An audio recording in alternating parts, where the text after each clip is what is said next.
This is another video for AD&D Toolkit, and today I want to talk about character abilities. So it will be mostly Advanced Dungeons and Dragons focused, but we will run through it in AD&D Toolkit, show how Toolkit tracks and manages abilities, how it impacts your character, and so forth.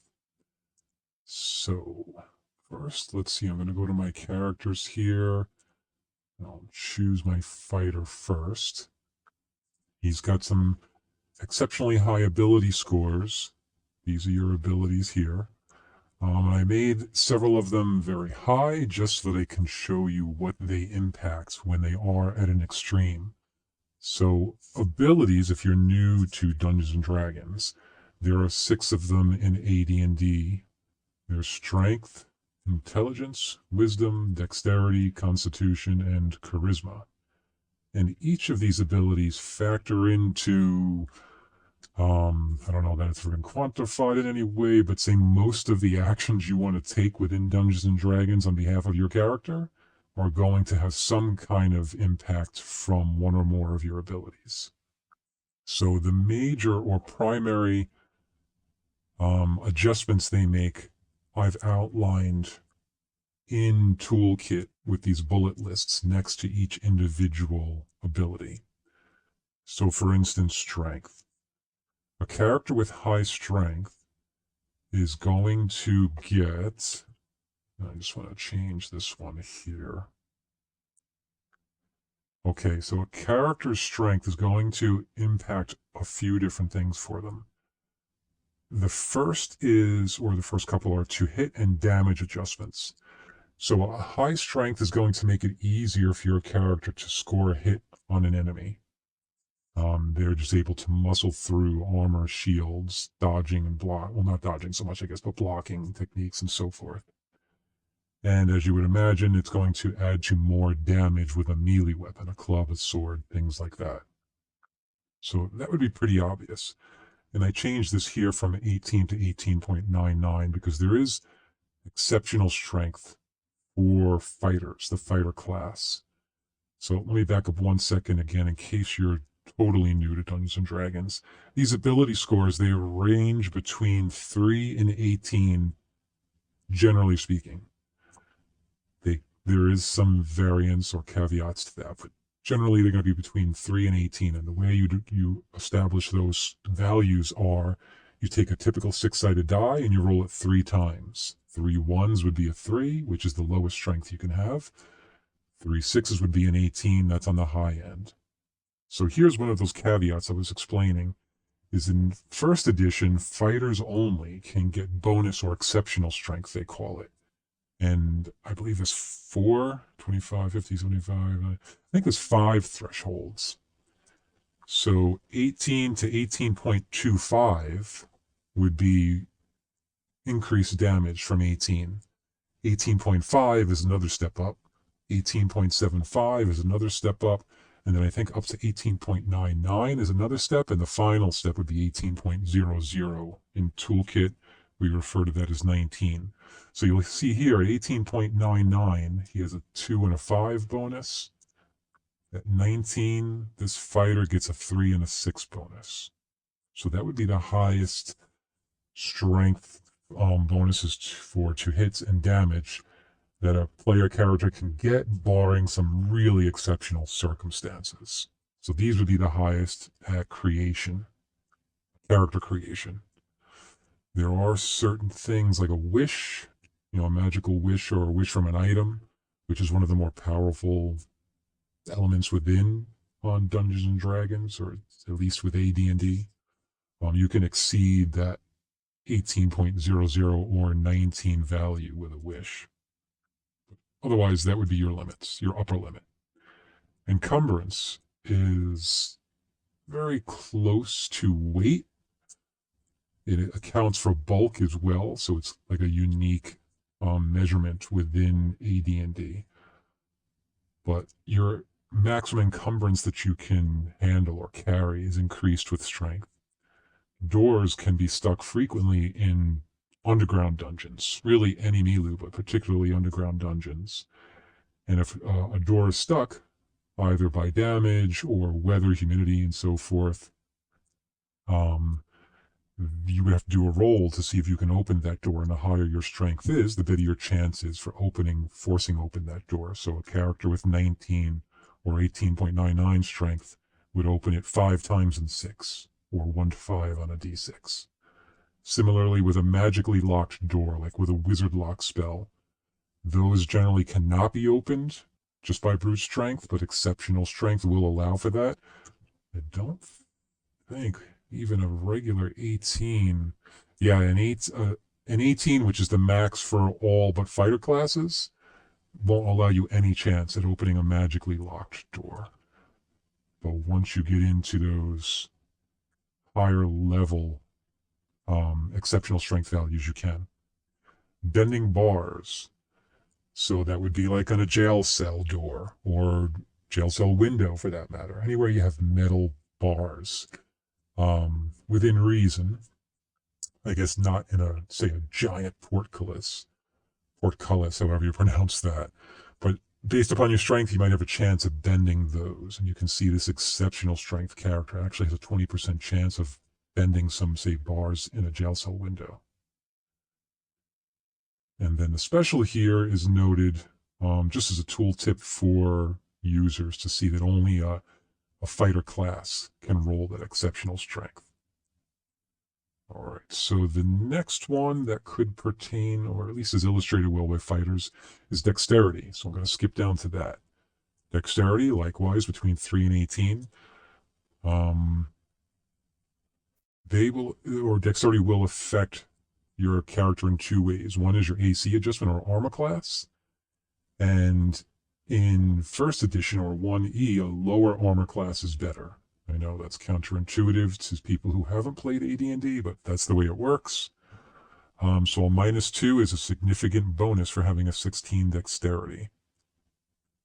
And the other thing it affects is your to-hit rolls for missile attacks. So if you're using a bow or a crossbow, you'll have an increased chance to aim and actually score a hit if you have higher dexterity. And then Constitution is another one here. That is your health. So you get HP or hit point adjustments for Constitution. When you have the max of 18, you'll get +4 on every die roll. So that means each time this fighter gains a level, he'll roll the 10-sided die for hit points, and whatever the result is, say it's a 3, he'll add 4 to it for his HP adjustment due to Constitution. And likewise, all of these abilities have penalties too. If this Constitution was dropped down to the minimum of 3, you'll see that each hit point roll actually gets a penalty of -2 applied to it. And these penalties or bonuses are applied to every roll. So for instance, a ranger at level 1 gets 2 hit point rolls. They're a fighter subclass, they roll the D8 instead of the typical D10 for fighters and paladins, but they get 2 of those rolls at level 1 only. So they roll that 8-sided die 2 times. This penalty or bonus would be applied to both of those rolls. So if the first roll was a 6 and the second one was a 2, the first 6 would be reduced to 4, and the second 2 would be a 0. System shock survival and resurrection survival. There are certain attacks, say, or I guess certain things that can affect a player. Like Dragon's Breath. If you're attacked and you're the target of Dragon's Breath, that is a very traumatic attack. And so your body has to roll a system shock survival. And if you fail this roll, meaning you roll the percentage dice, and if you get anything over this 35% score, your character will die to system shock. So you would prefer higher constitution for that. And resurrection survival. At higher levels, there are limited means in first edition to resurrect characters, and that also is a shock to the system. And so even if you do find a very high level cleric to cast, say, a resurrection spell on a character who has recently died, They still need to roll for this survival, and if they roll higher than 40%, this character would fail to be resurrected because they would perish from the shock of trying to come back from the dead. Something else I should mention here perhaps is the average scores for these abilities generally, I believe, is between 9 and 14 for most of them. Once you hit 15 on some of them, you'll start getting bonuses. Some of them are 16, like I think, actually, no, Dex might be 15 and 1A. Yeah, it is. But you'll see you don't get a hit adjustment there. So the average range is about 9 to 13, I guess, for most of these abilities. And the final one that I'll address with a fighter is Charisma. And often that is regarded as the least useful by a lot of players. But if you have a good DM, it can be quite useful. Depends how they run their games. But you'll see this reaction adjustment, and I know a lot of DMs that just kind of ignore that throughout their campaigns. But anytime players come across monsters, people, we're supposed to be rolling a reaction adjustment. If there's any kind of parlay between the parties, like for instance, say a group comes across a group of goblins. All right, I'm going to, for the moment, suspend alignment issues, or a lot of descriptions from monsters will say they will always attack because they're hungry, or they'll always attack just because they're evil, or whatever. So let's just say we're eliminating those caveats. So when you come across a group of goblins with this party, if one of the characters, I believe gnomes can speak goblin. So if there was a gnome in the party and he speaks goblin, and he tries to negotiate with this group of goblins right off the bat and say, mean you no harm, just want to do some trade or something like that, the DM would have to roll for a reaction adjustment. And there's a table for this in the DMG. And according to that table, that determines how the goblins react. Do they attack right away? Do they run away? Are they open to the idea of trade? Or are they suspicious? And so forth. So it's based out of 100. It's a percentage table. And the higher the roll, the more favorably the adversary or potential adversary will react to the party. And so you'll see for a high charisma, you get a very large bonus added to that roll. Gives you a very good chance of having a favorable reaction. Loyalty adjustment is similar, but that's to deal with henchmen and hirelings for the most part. And when there's a stressful situation, say with a henchman that you've hired, you are supposed to do a loyalty check as the dungeon master. And again, higher rolls yield more favorable results. So you'll see this high charisma score gives you a really good bonus of plus 40 on that loyalty check. And maximum number of henchmen. So a very high charisma character can have a lot of henchmen, where if you have a below average charisma, because you're putting your crappy score there thinking charisma is not important, you're going to be able to hire a lot less henchmen, and you'll see these adjustments are also negative rather than positive. So next, I'm going to choose Hab, my mage, because he will illustrate intelligence adjustments better. So all classes will have additional languages based upon their intelligence. So these are the languages that Hab has here. He hasn't chosen any additional ones yet. He's an elf, so he gets these automatically. All elves just happen to know these languages. He could choose up to 7 additional ones, though, based upon his intelligence. If his intelligence was lower, he'd only have 5 or 3 or 2 additional languages here, and so forth. So that applies to all classes. These other bonuses or adjustments apply to only the mage classes and their subtypes. So when a mage, well, let me back up a second. Mages can only cast spells that they have within their spell books. Their spell books only start with 3 or 4 spells in them. And there are hundreds of spells potentially for a mage to learn. And how they learn them is if they come across them in written form usually in a magical scroll, or even if they come across them in another player or NPC's spellbook, they can copy them from there. But every time a mage comes across a new spell, magic user, they need to do a percentage roll to see if they learn. And the higher their intelligence is, the higher this percentage is. So at a max of 18, you have up to an 85% chance to learn a new spell. So that means if Hab here's never learned Magic Missile, and he finds a magical scroll with Magic Missile in it, he can choose to cast that spell during combat, and then it's erased from the scroll, never to be used again. Or he can choose to sell it, and they're worth quite a bit of money and experience. Or he can choose to try to learn that spell and transcribe it into his spell book so that he can forevermore use that if he prepares it. So you have to do a percentage roll, and if he rolls an 87, he's going to fail to learn that Magic Missile spell, and he can never try to learn it again throughout his lifetime, which would suck. It's a very good spell. So you want to, as a mage, really leverage this high percentage, if for no other reason than for that. You want to be able to learn important spells. If you lose a few really good ones like Sleep and Magic Missile early on, that sucks for a mage. And then you have these minimum and maximum values. And what this says is, let's say Hab comes across a whole bunch of first level scrolls, and he just gets really bad percentage rolls and fails repeatedly on those first level spells. I think there's 30 of them in 1E. So let's say he fails 25 of them, okay, which means there's only 5 left that he actually succeeded in learning. Because his intelligence is so high, he has a minimum of 9, which means in addition to the 5 he's learned, the next time he comes across another first level spell that he failed, like let's say that Magic Missile, he can try again to learn it.